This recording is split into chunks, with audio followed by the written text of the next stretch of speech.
Jaya Radha Madhava Kunja Bihari.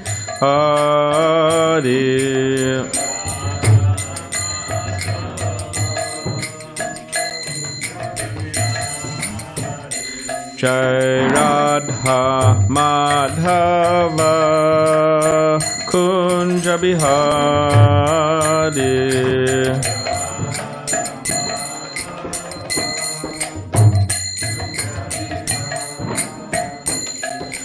Gopi Jana Vallabha Girivaradari.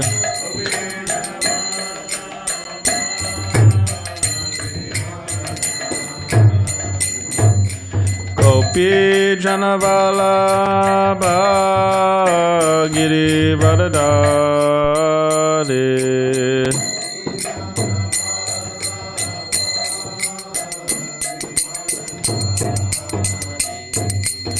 Yashodanandana Braja Jana Ranjana.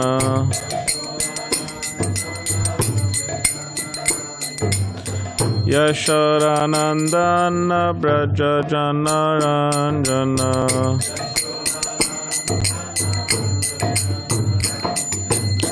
Yamuna Tira Vanachari.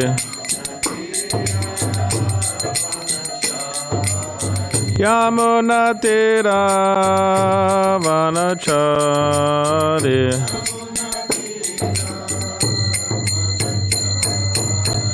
Jaya Radha Madhava Kunja Bihari.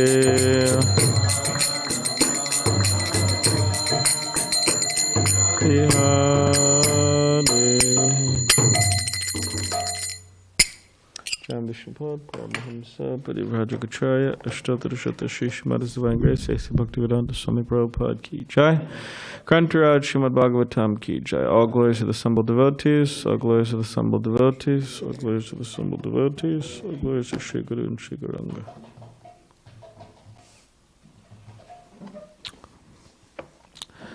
Where's Jugala Kishore? Oh, really? He couldn't make it today, huh? Well, that's too bad. He's busy? I wore him out? Okay. See, I'm here again today because I asked somebody to give the class and then they canceled kind of last minute, so I apologize. You have to see me again. Thinking, man, I was going to see this guy next week, but you saw me the next day, so. All right. Om Namo Bhagavate Vasudevaya. Om Namo Bhagavate Vasudevaya. Om Namo Bhagavate Vasudevaya. Also, Bajranarayan Swami is not feeling well, so that's why he's not here. Srimad Bhagavatam, Canto 6, titled Prescribed Duties for Mankind, Chapter 16, King Chitraketu meets the Supreme Lord, Text 15. Sa itam pratibhudatma Chitraketur Dvijoktibihi Rihanda Kupan Nishkrantaha Saraha Pankad Iva Dvipaha Sa itam pratibhut atma Chittaketur Dvijoktibihi Krihanda Kupam Niskranta Sarapankar Iva Dvipaha Sa itam pratibhutatma Chitraketur Dvijoktibihi Grihanda kupam niskanta Sarapankat ivatipaha Sa itam pratibhutatma Chittaketo dujoktibihi Grihanda kupam niskanta Sarapankat ivatipaha.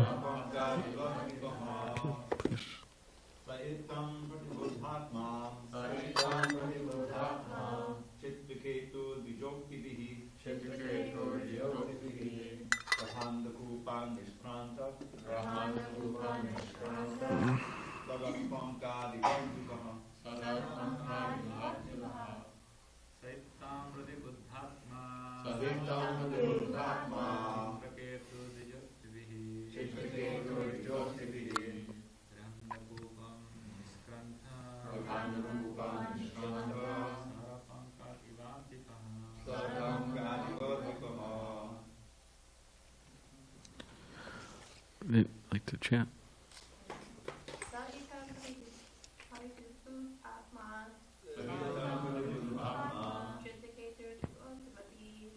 Keto dujobedihi Vihanda kupam nishkanta Sarapanka nivatipaha. Can you fold?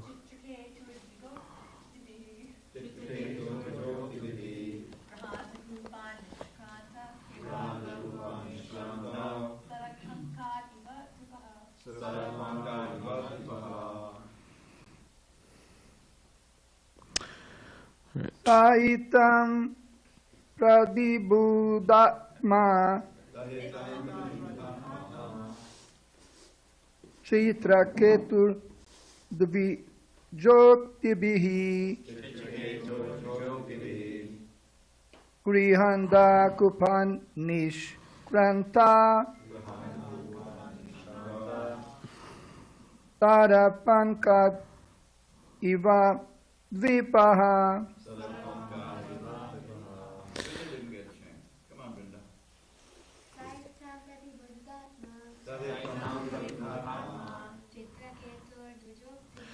Chittaketo dvijoktibihi Grihanda kupam niskanta Sarapanka ditadipaha.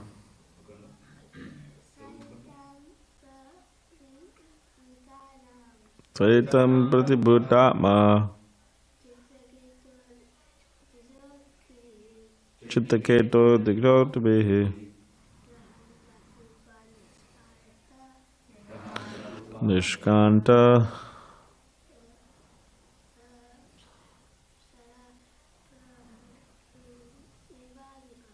Sarapankarivadipaha. Right. Saha, he, itam, in this way. Pratibhuta atma, being fully aware of spiritual knowledge. Chittaketu, King Chitraketu. You know what Chitraketu means? Lastravida Prabhu. Maybe he. Or you could look it up, right? What is Chitraketu? Dvija Uktibihi. By the instructions of the perfect Brahmins, Angira and Narada Muni. Griha Andakupat. From the dark well of family life. Nishkantaha came out.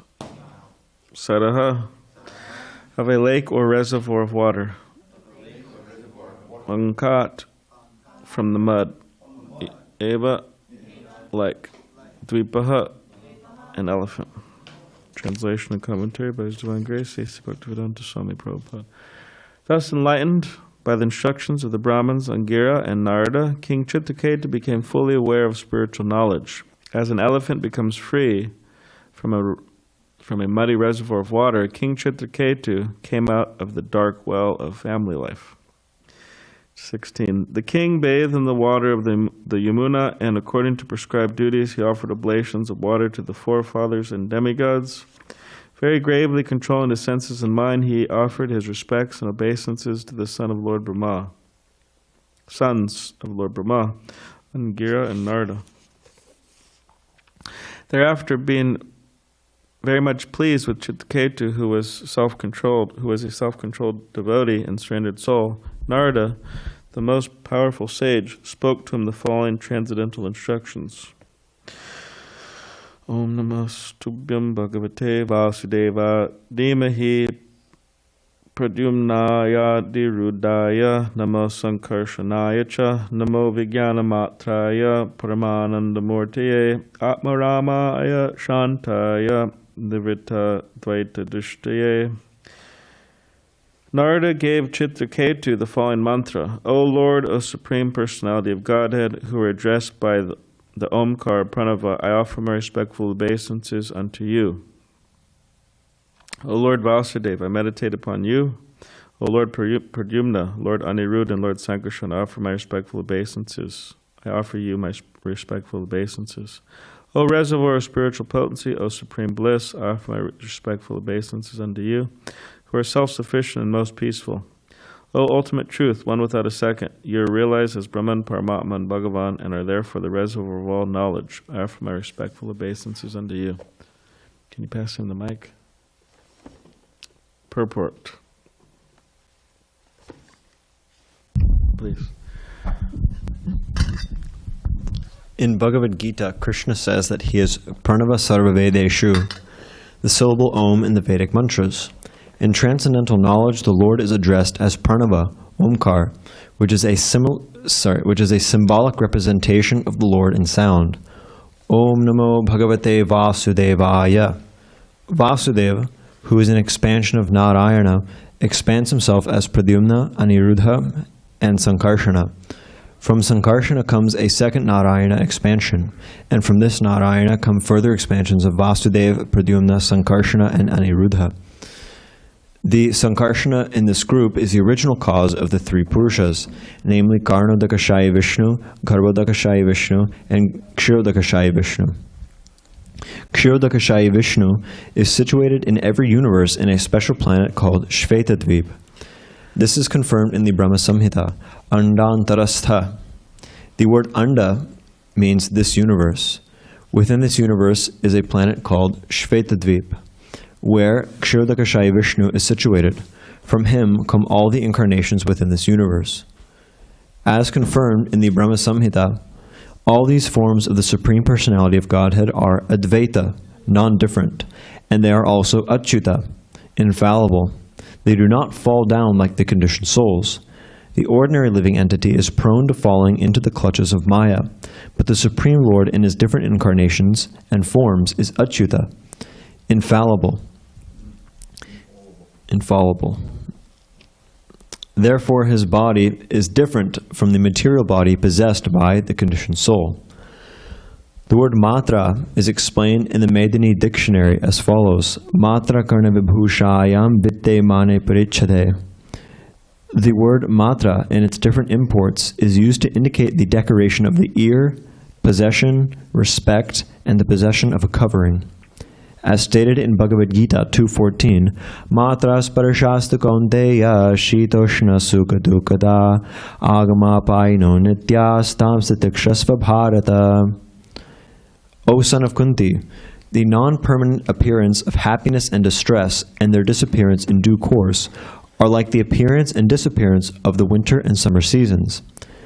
They arise from sense perception, O scion of Bharata, and one must learn to tolerate them without being disturbed. In the conditioned state of life, the body is used as our dress, and as one needs different dresses during the summer and winter, we conditioned souls are changing bodies according to our desires. However, because the body of the Supreme Lord is full of knowledge, it needs no covering. The idea that Krishna's body is like ours, in other words, that his body and soul are different, is a misunderstanding.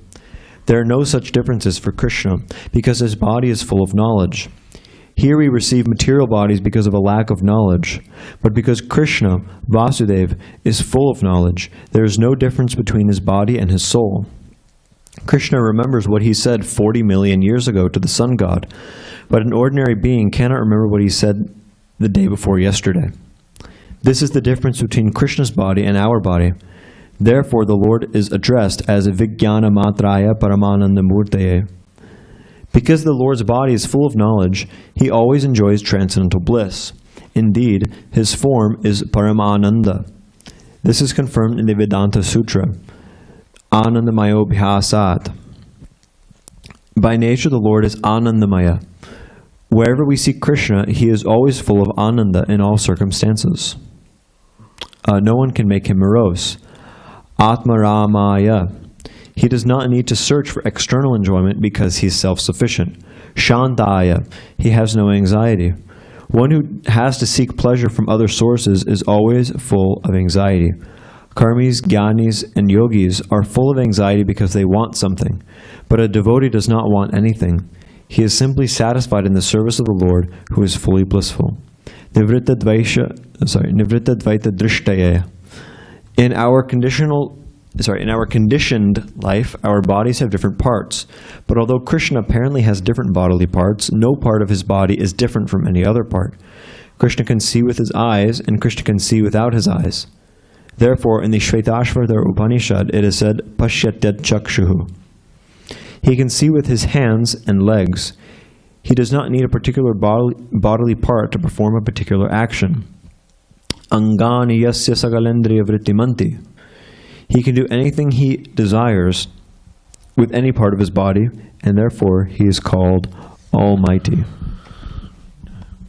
Om Ganatibanandasya Gananjana Shalakaya Chakshulanvalitam Mena Tasmai Shri Gravena Maha Mukam Karidevachalam Pangam Langa Tegirim Yakipatamaham Vande Shri Gurun Dinitaranam Vanchakapadibishcha Kripasandabevicha Patitanam Pavanebhyo Vaishnavebhyo Namo Namaha. Jai Shri Krishna Chaitanya Prabhu Nityananda Shri Advaita Gadadhar Shivasadi Gaura Bhaktivinda. Hare Krishna Krishna Krishna Hare Hare Hare Rama Rama Rama Hare Hare.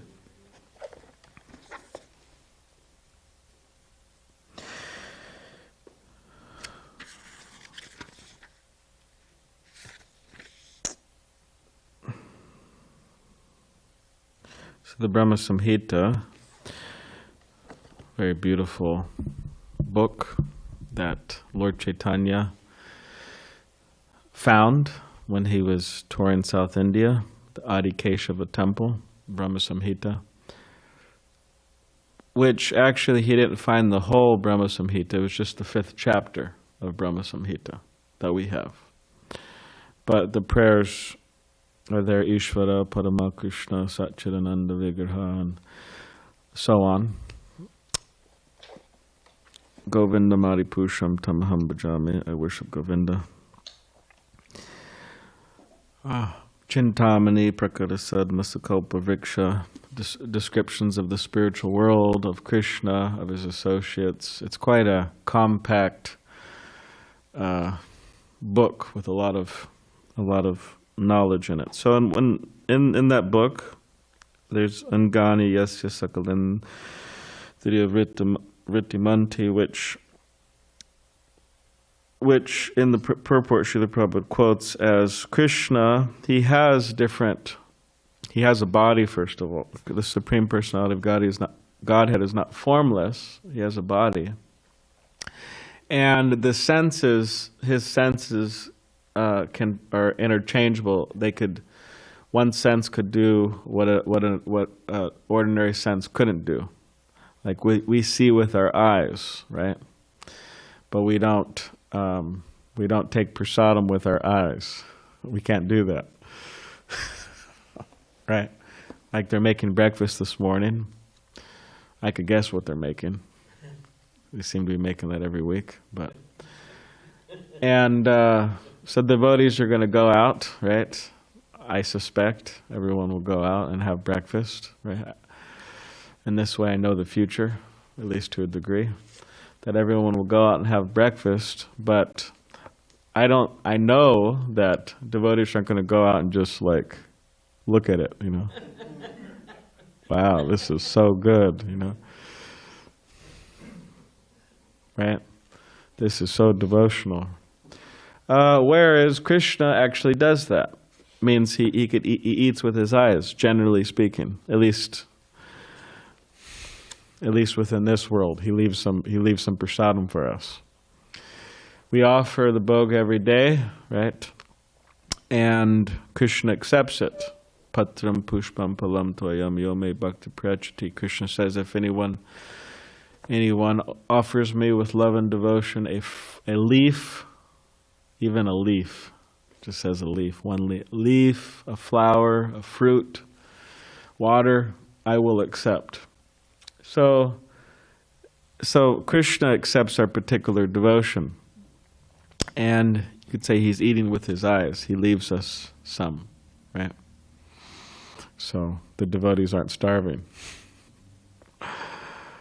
There are some cases where Krishna, in the form of the deity, did eat like we usually think about eating. There's one case of a boy named Raghunandana. So Raghunandana, he was asked by his father, you know his father's name? Yeah, Mukunda. He was asked by his father that, okay, you please do the offering today. So cover my service, Prabhu, right? You please do the offering today. Apparently he had to do something else. And you offer the bhoga to the deity, you offer the food to the deity, and make sure the deity eats. It's very important. You make sure the deity eats. So the boy said, okay, I'll do that. No, my dear father, I'll do that. So then he goes on the altar and he does his achman, you know, purificatory sipping of water and chanting mantras, and right, he's all clean there and clean clothes and on time and all that, right? Good pujari.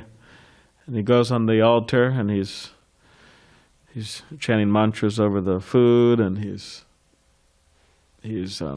gets the bell, he's ringing the bell, chanting different mantras to offer to the deity. So he offers everything, goes off the altar, chants some Gayatri mantras,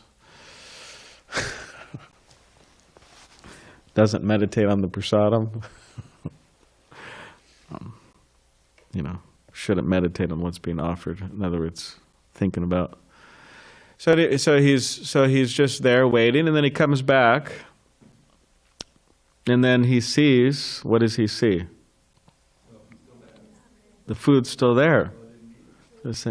So he's thinking, oh no, my father's going to come back, and I'm supposed to offer this to the deity, and my father's going to come back and he's going to see it's still here, and so he starts to cry, right? And he's telling the deity, you know, please eat, please take your food. Actually, recently there was one devotee, he was saying in Vrindavan, you know, it's not like South India. South India, there are a lot of rules, a lot of regulations, a lot of, you know, you really have to know what you're doing. And the deity worship, for example, it's like very, you could say, not complicated, but what's the word? Strict, elaborate, very elaborate.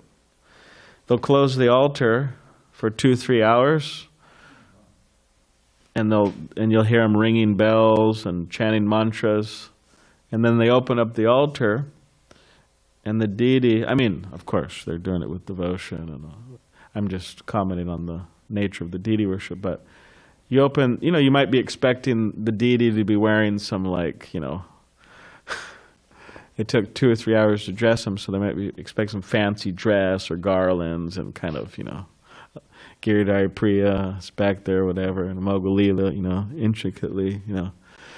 So you expect some. And you open it up and, you know, the deities are wearing a crown and one garland. So you're like, what were they doing back there all that time? They're chanting all these elaborate mantras, you know, to worship, which there is a beauty in that. Whereas in Vrindavan, it's less formal. to say the least. And anyways, and even nowadays in Vrindavan, the residents of Vrindavan, they're also at times quite informal. So one Swami, he said he went over to take prasad at a Vrindavan Vasi's house, there, and he was checking out how they worship the deity, and then they put the food there, and they just said, "Eat." That's how they offered it, Just eat, Just told them to eat. Hey, Krishna, eat. It's time to eat, So anyways, this boy was saying, eat, eat. And then he left. Or then what happened? Who remembers? What happened? He told the deity to... Yeah. Yeah, he ate it. He ate everything. But he didn't leave anything. It was just like gone, everything was gone. Like he was hungry. For the pujaris, they said that, Srila Prabhupada said that when we offer the bhoga, we should feed Krishna like he's a 16-year-old boy. Means very hungry. So it means it should be very full, the plate. Everything should be, right? We'll know soon when Mukunda turns 16, right? How many more years do you have? How old are you? 7. Yeah, so you have some more years. We'll know what it means a 16-year-old boy is hungry. But it means they're very hungry, so we should offer the bhoga like that. Not, small kind of. So he offered it to Krishna, and Krishna ate it and didn't leave anything. And then his father came home, and he saw that there was nothing there. So he said, "What happened?" And Raghunandan said, "Well, I offered it, and Krishna ate it, like you told me to." And then his father said, "Oh, well, I don't, because generally that doesn't happen, right?" So he said, "Okay, well, maybe you could try to offer some more." So then Raghunandana, he offered laddu, a sweet, to Krishna. So they came back, and then half of it was gone. And you know why half of it was gone? Because he was already full, from everything else already. So yeah. And then Lord Chaitanya, later, he met Mukunda and Raghunandana, father and son, Raghunandana and Mukunda.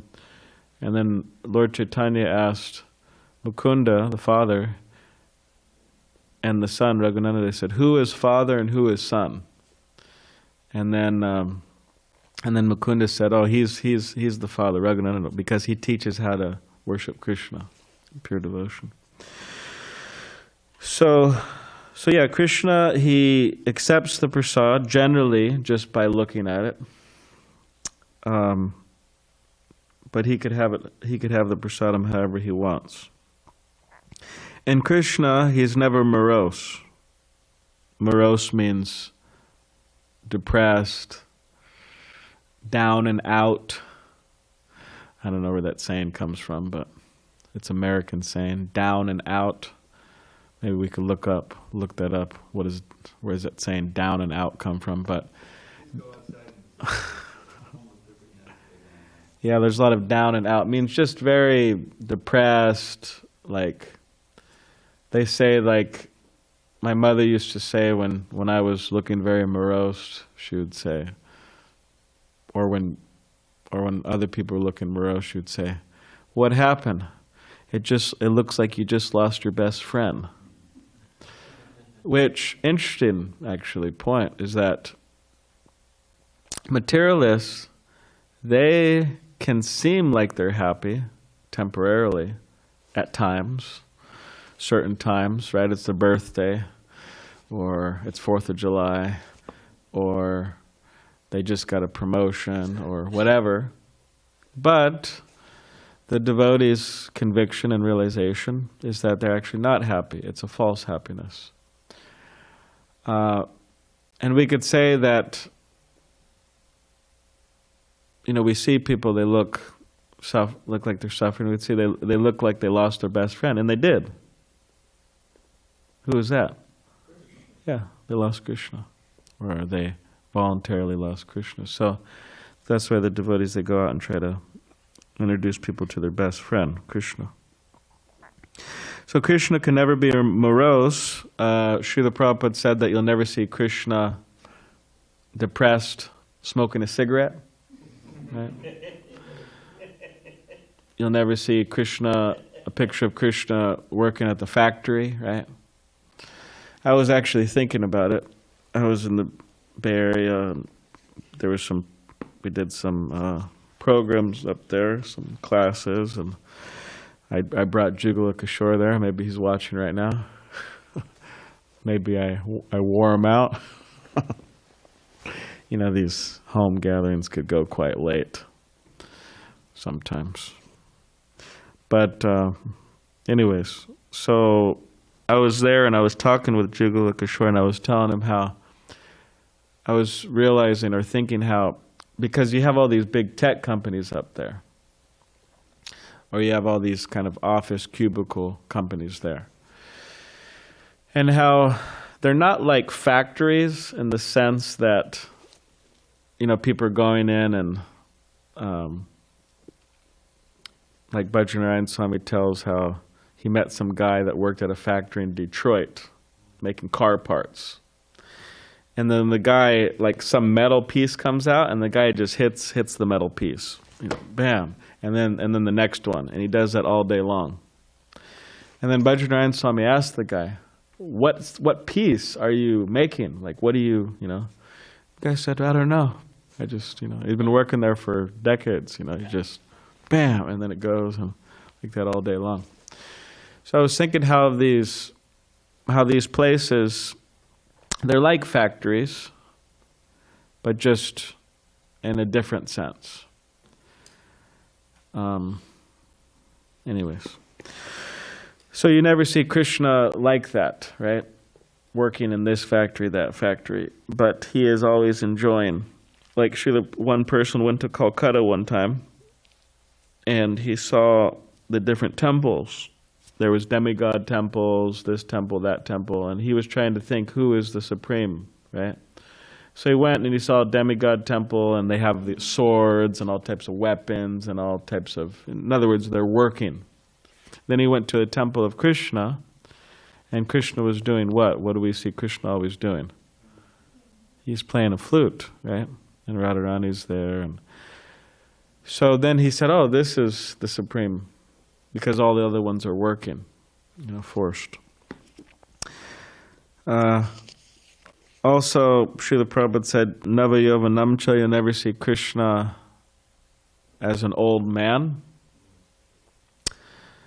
Means he's ever youthful. You'll never see him age, although he was at the Battle of Kurukshetra. How old was he? How old was he on the battlefield of Kurukshetra? 125, yeah. But he looked very youthful. In all these pictures, right, he's looking very youthful. Like Prabhupada said, not over 16. When a person starts getting older, they appreciate that more. Not under 16. All right, sounds pretty good. So these are the different, you could say, different particular aspects of Krishna. Srila Prabhupada's bringing up in this particular purport. And he's also bringing up how Krishna is omniscient. Okay, so what does it mean, omniscient? Omniscient, you could remember it. Omniscient means all knowing. Omniscient, okay? All knowing. How do you spell it? We won't test you now. Omniscient. Okay, then what's the other Omnipresent means all present, and means present everywhere. And the other one is what? Omnipotent. Omnipotent means all powerful. So Krishna, so what particular shloka can we think of that demonstrates how Krishna is all-knowing. Does anyone remember from Bhagavad Gita or any other? Okay, Dravida Prabhu? Or Gaur Keshava? You want to give him the... The second one? Samatitani, Vedaham Samatitani, Bhartanamani Charjana, Bhavishani Chabhutani, Mam Tubedana Kashchana. What verse is this in the Bhagavad Gita? Magalila? 720, something like that. Can you look it up, Magalila? Vedaham. Can you tell us the... Meanings? Yeah, please. Yeah. I know everything in the past, Vedaham Samatitani, Vartamanani Charjana, and in the present, Bhavishani Chabhutani, and future, and I know all living entities, Bhutani, but me no one knows. So past, present, and future. Okay. 726. Bhagavad Gita, 726. So if somebody asks you, how is Krishna, or where does it say that Krishna is omniscient in the Bhagavad Gita, you could say 726, right? And then if you forget the Sanskrit, at least you know the number and you could look it up, 726. Past, present, and future. Krishna knows, no one knows him. He knows everyone, yes. Now, where's the verse where it says that the spiritual master is omniscient? There's not a verse. The spiritual master is the representative of Krishna, but he's not all-knowing. He knows everything about Krishna, but of course, Krishna's unlimited, so sometimes, right, that's another thing. But like one time they asked Srila Prabhupada, a reporter said, okay, you're the guru, you're supposed to know everything, so how many windows are in the Empire State Building? And then Srila Prabhupada said, how many drops are in a mirage? In other words, it doesn't really, it doesn't matter. So what about omnipotent in the Bhagavad Gita, a verse, or anywhere else, explains that Krishna is all-powerful?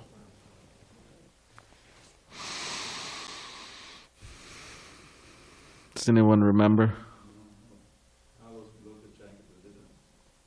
Time?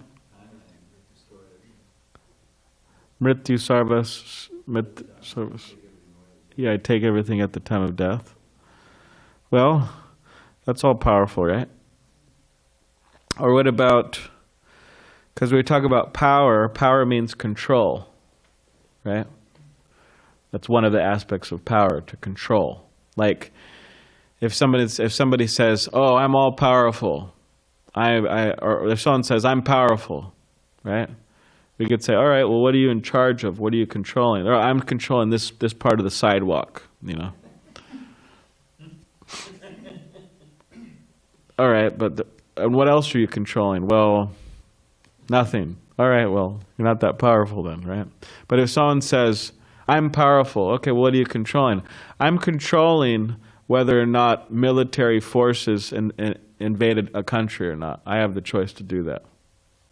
That's more powerful, right? So power means to control. So we could say Ishvara Parama Krishna Satchidananda Vigraha, that Krishna is a supreme controller, means powerful, right? So that's what verse is that in the Brahma Samhita? 1. So 1. The first verse of the Brahma Samhita, you could say. Krishna says, if they say, "Oh, where does Krishna say I'm all powerful?" Say, first verse of Brahma Samhita, right? There you go. Of the 5th chapter, 5.1, Brahma Samhita. Now what about Krishna being omnipresent everywhere? You want to say it in the mic, someone? If you want. Actually, I think the more one is māyā tatam idam sarvam jagadavyakta murtina. I am present everywhere in the material world. Māyā tatam means pervading, all pervading. But all through in everyone's heart, sarvasya chahamadi sanabhishto. How's it? Which one is it? Mayidam Mayidam. You looked that one up? Yeah. Which verse is it? 9:4. Now there could be other ones, but if somebody says, okay, well, how is Krishna all present, right? You could say 9:4. He's everywhere, right? It's explained in the Bhagavad Gita. Now, what about one last one that, for some reason, there's no for this one, I think. There's no what? There's no word, because it's omniscient, omnipotent, omnipresent, but there's no word for this one. I believe, merciful. What about all merciful? I don't know why they didn't make an one for that. Omni-merciful? That's not a word. Omnibenevolent? Is it there? It's a word? No. Oh. Huh? You can make it. You know, it's interesting because now these general things are saying this is God, right? That He's all knowing, He's all powerful, right? And He's everywhere, right? This is description of God. And a lot of the time within religion, practically speaking, this is like very important for them. This is very important for them, and in some ways this is as far as they go. That's why there may not be a word for merciful, because of course they recognize the mercy of God and they talk about it, but these things are really stressed, you know, powerful, all-knowing, all present everywhere, right? Merciful, it's, you know. And sometimes people question the mercy of God. You know, all this talk about hell. I mean, all the religions talk about hell. I mean, we also do. 5th canto.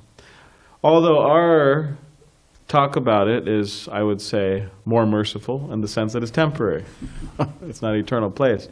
Most of the other religions, it's really tough. You know, tough subject. Now in I think it's Arabic. There is a word, ar-Rahim, which means all merciful. We got a word. Yes. All merciful. All merciful. Yeah, there you go. There's no om though. No. What is it? Om what? Omnibenevolent.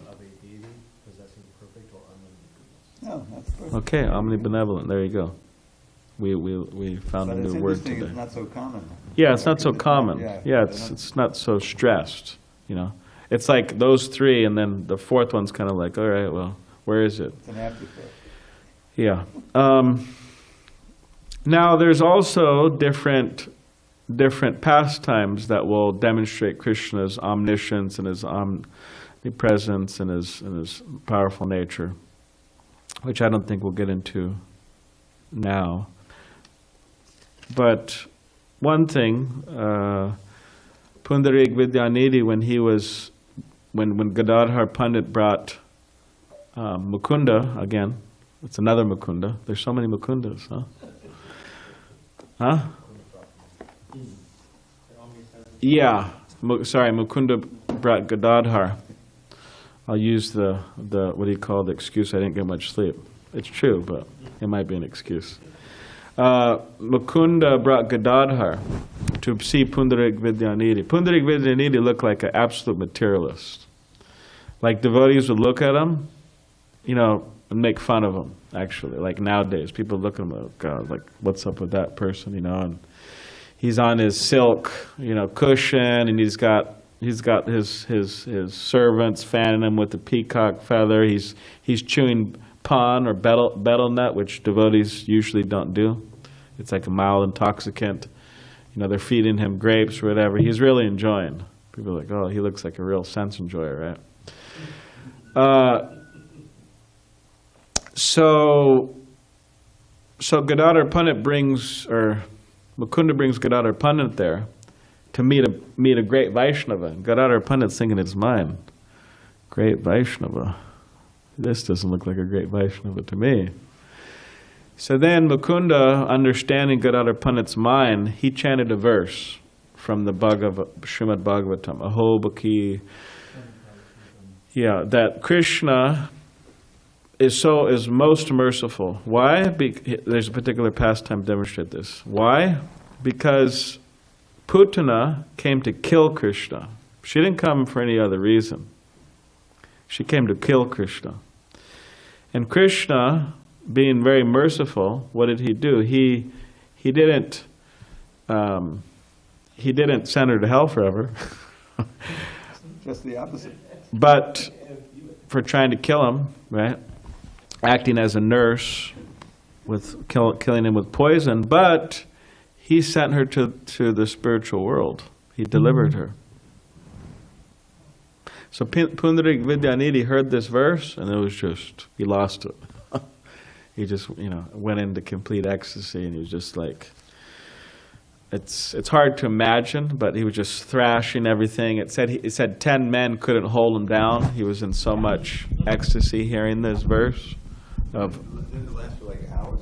Yeah, and then it said he actually fell unconscious in ecstasy for like 7 hours. And just from hearing this one particular verse, and he was thinking, oh, how omnibenevolent is my Krishna, right? So merciful. So that's one that demonstrates the mercy. Now there's other ones that demonstrate the other qualities, but we'll talk about that another time. Can you chant that verse?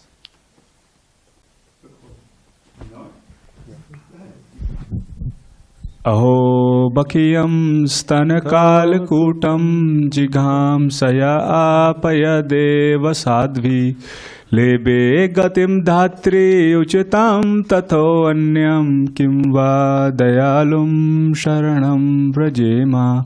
Hare Krishna, Krishna Krishna, Hare Hare, Hare Rama, Rama Rama, Hare Hare. He already told that. You read it already? No, I didn't read it. Okay, I'll read the translation. Alas, how shall I take shelter of one more merciful than he who granted the position of mother to a she-demon Putana, although she was unfaithful, and she prepared deadly poison to be sucked from her breast. Yeah, so Krishna is all merciful, and that verse is saying, how can I find anyone more merciful than Krishna?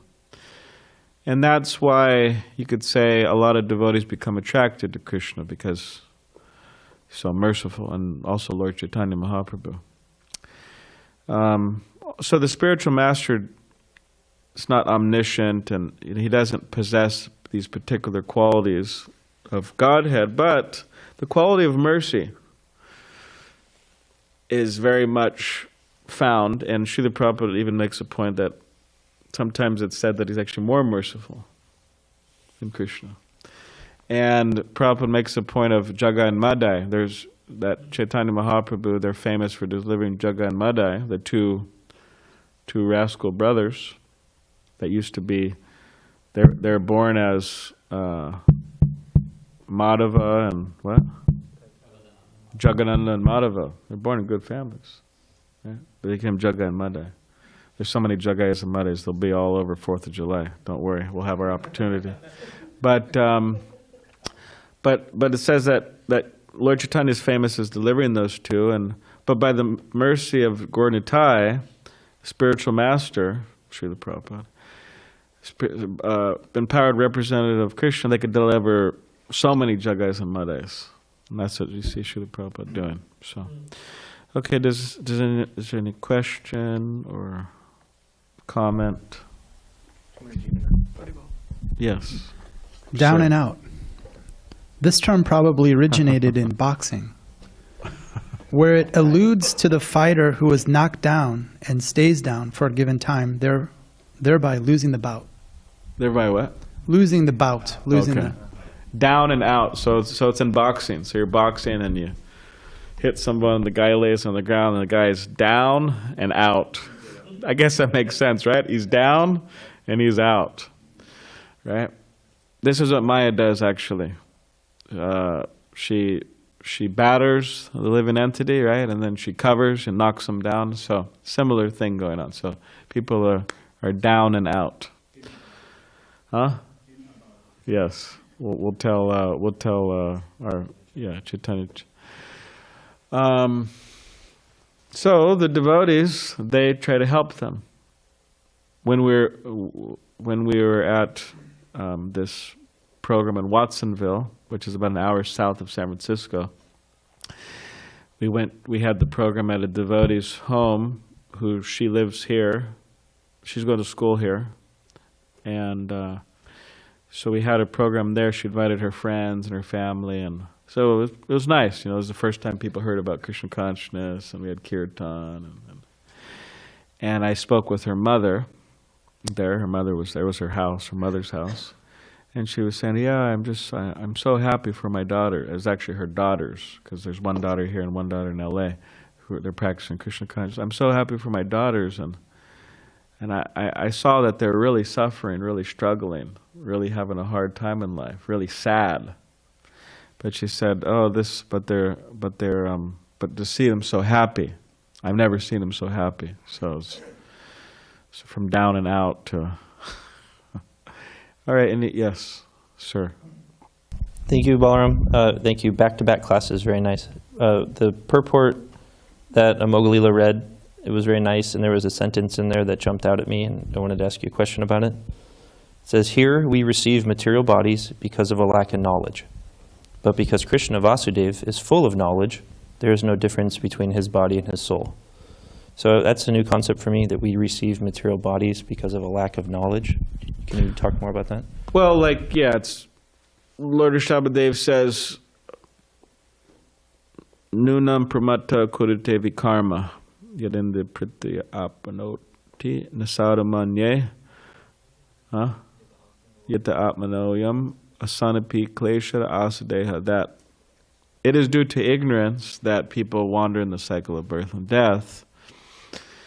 Nunam pramata kurite vikarma, engage in all these vikarma work or bad work. He said, and then Rishabhadev says, he says, in my opinion, it is not a good idea to do this. So, yeah, but to become knowledgeable, to understand that I'm the soul, I'm not the material body, and everything, and Krishna consciousness, the spiritual world, and Krishna, then we break that. We break the cycle. So one's becoming, so that's the idea, Tyler. Okay, Govardhan? Hare Krishna. I want to give a shout out to my big dog, Bhakti, Darius. Where he went out with me on book distribution yesterday.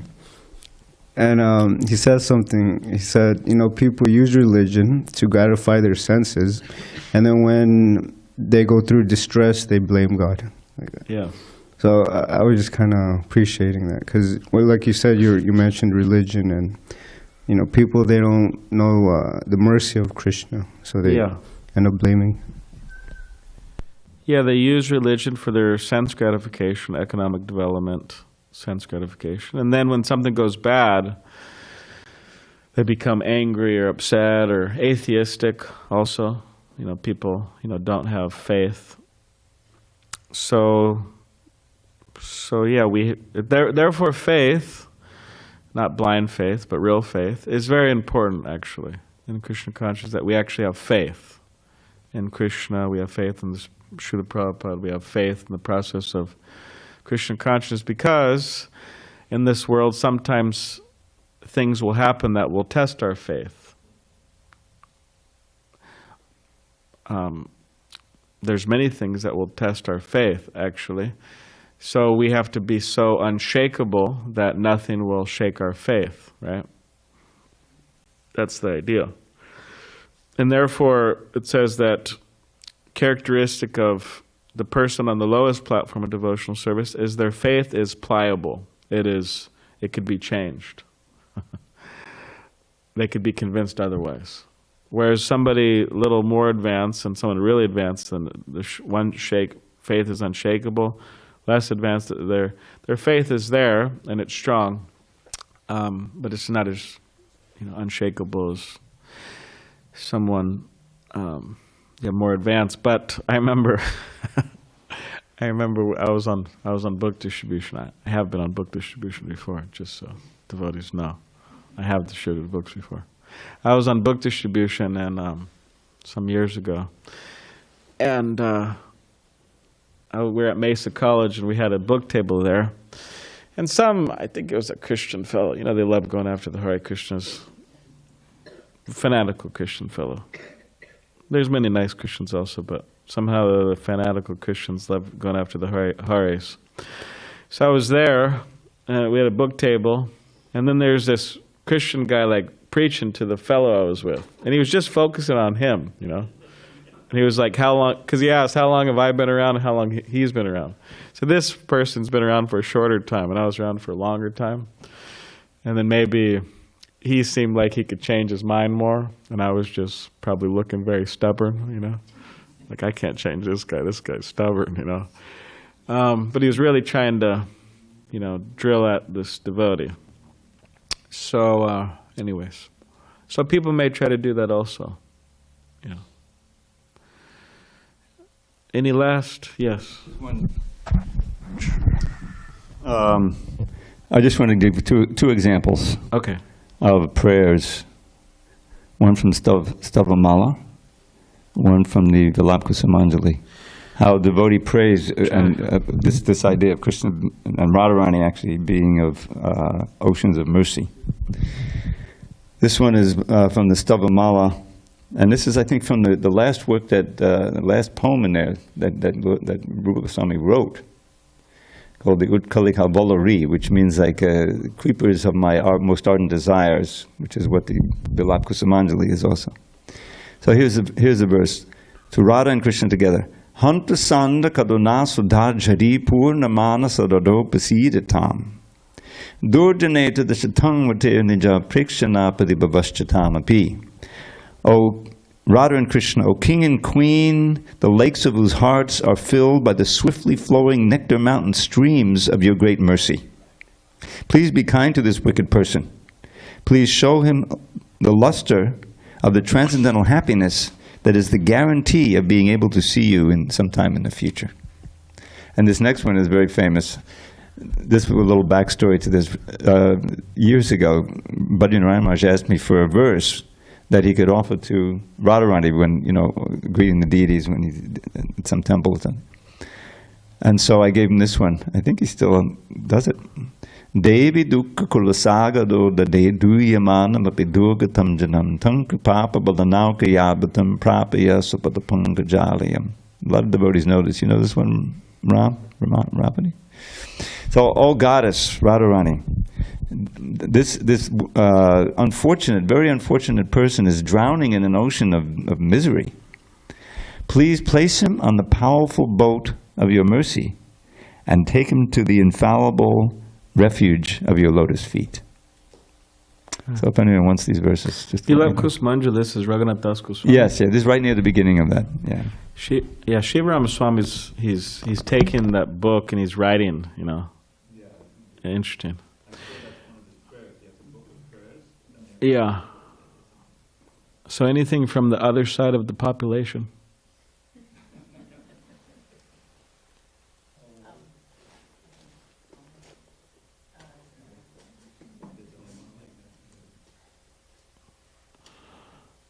Krishna, this is kind of like half question, half comment. I was thinking about the whole omnibenevolent thing and how that's not so, that's kind of a rare concept.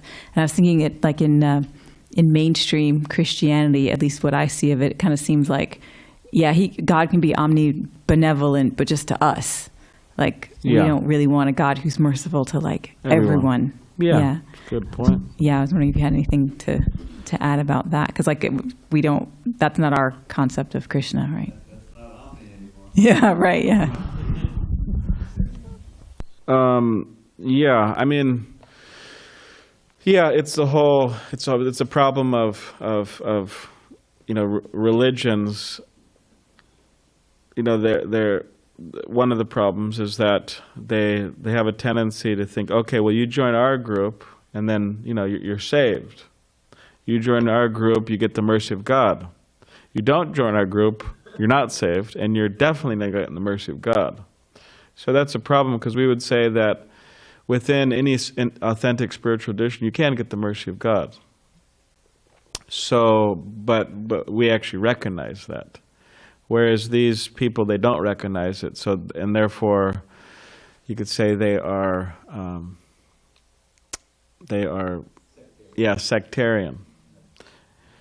And Bhaktivinoda Thakur, he writes, he has some writing like that where he's recognizing the you could say divinity within these other traditions. And but yeah, it's unfortunate. But so therefore we say that the conception of Krishna is, or we could say Krishna the person, the Supreme Personality of Godhead, this particular concept of God is it's amazing actually. Because just see how merciful Krishna is, just like with Putin. I mean that's like, I mean, again, like I was joking about it that Krishna didn't send Putin to hell, but I mean, in many other traditions, she would have went to hell actually, you know. So it's a vast difference. And even if they don't go back to, because, next to you show them ID, and they still get resurrection. Yeah. Whereas Bhajanarayan Swami likes to say that the God of the Bible and the God of the Bhagavad Gita are the same. Just just in the Gita, he's in a better mood. So, because, or excuse me, let me rephrase that. The God of the Old Testament, specifically, the God of the Old Testament and in the Bhagavad Gita is the same. It's just that in the Gita he's in a better mood. Because in the Old Testament,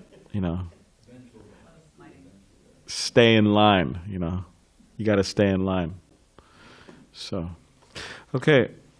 Grantaraj Srimad Bhagavatam ki jai.